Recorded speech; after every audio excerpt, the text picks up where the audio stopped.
Professor Timothy Williamson, why did you decide to study analytic philosophy? Well, I first got interested in philosophy when I was about 14. I read some interviews with contemporary philosophers working in Britain, people like A.J. Ayer, Peter Strawson, Karl Popper. I mean, of course, they were analytic philosophers, but I didn't know what they were. I just thought of them as philosophers, and I thought that the way they were thinking was an interesting way that came quite naturally to me.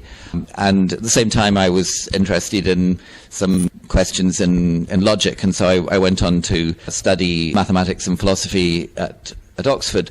So the philosophy I was studying was predominantly analytic philosophy, but at the time I wasn't aware of having a choice between analytic philosophy and non-analytic philosophy. I just thought I was doing philosophy. And then gradually I became aware that there were these other schools of philosophy in the world that were being studied in other countries. And when I started doing my graduate work, I was curious to see what some of these people were talking about. So I read some Derrida and Foucault and other postmodernist philosophers, and went to meetings of a radical philosophy group that was concerned to discuss their works.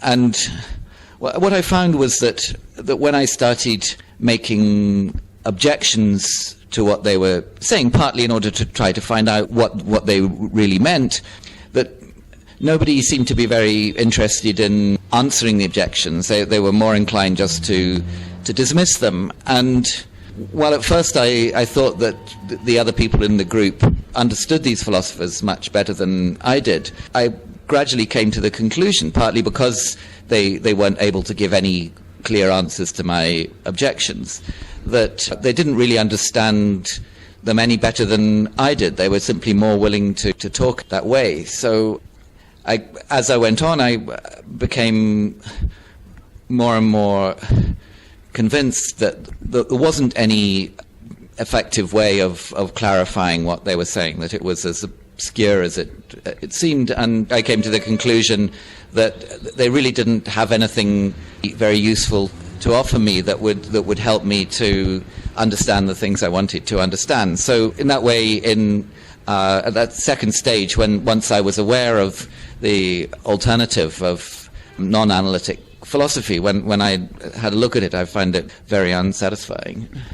And I think one thing that I've found in my experience of philosophy is that analytic philosophy is much less hierarchical, in the sense that when the most famous analytic philosopher in the world goes to give a talk in some place, and a humble student asks them a tricky question, they're expected to treat the question with respect and to give it a proper answer. And if they're unable to do so, if they just brush the question aside or try to bullshit their way out of it, then that will be noticed, and people will think less of them because they were not able to deal well with the question. Whereas in my experience, non-analytic philosophers are much more likely to appeal to their authority and simply refuse to answer questions from people that they don't regard as high enough up in the hierarchy to have the right to ask such questions. So that although you hear much more of the rhetoric of liberation within what sometimes called continental philosophy, actually continental philosophy operates in a much more authoritarian way than analytic philosophy does. Would you say that postmodern philosophy and in general the world vision behind contemporary social science reacts to talk about truth because there is a confusion between truth and certainty? And if you think so, why do you think that it is that way? Well, yes, I think there is such a confusion in a lot of contemporary thinking. And you can see that it's there because they tend to think that anybody who speaks of truth is committed to some kind of dogmatism and intolerance. Of course, dogmatism and intolerance are bad things, but they're not things that you're committed to by believing in truth. They're things that you're committed to by believing in certainty. Perhaps even not even certainty, but at least if you're certain of things, then you can rest much more on them than if you're uncertain of them.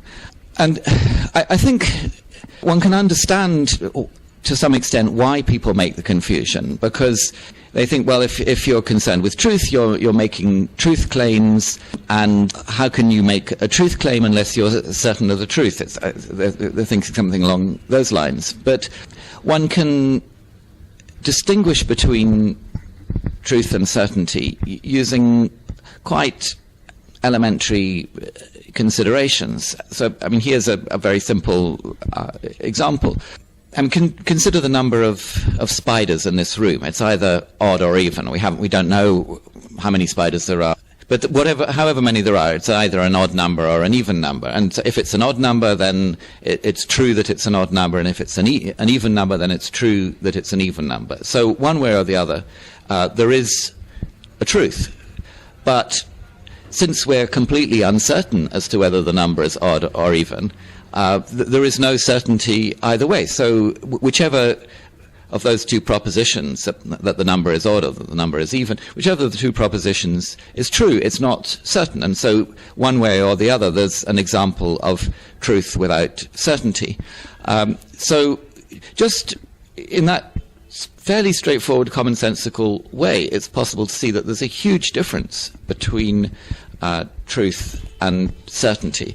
And I think also such common sense examples are a good indication of how really modest the claim is that some things are true and others are false. It's not something for which you require any huge authority. It's just something that it's possible to reason to, but by these elementary considerations. And these elementary considerations are obviously entirely consistent with being very aware of one's own fallibility and undogmatic and tolerant of other points of view.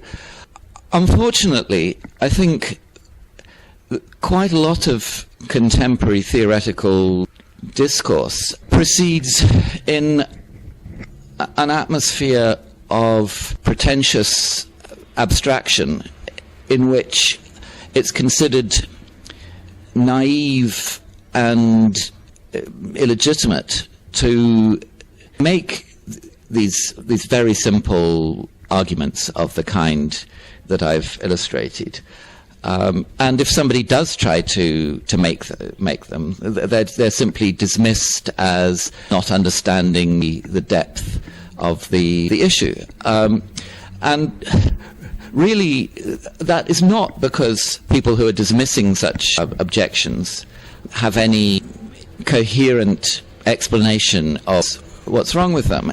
I think to some extent one can compare it to the story of the emperor who had no clothes, where he was naked, but all his courtiers treated him as wonderfully dressed until the little boy comes along and points out that the emperor has no clothes. I think it's a matter of them having internalized their own confusion, so that they're like the courtiers who have really convinced themselves that in a deep sense the emperor is dressed in magnificent clothes, and they probably have a court philosopher whose job is to explain how it's only on a very naive and unsophisticated understanding that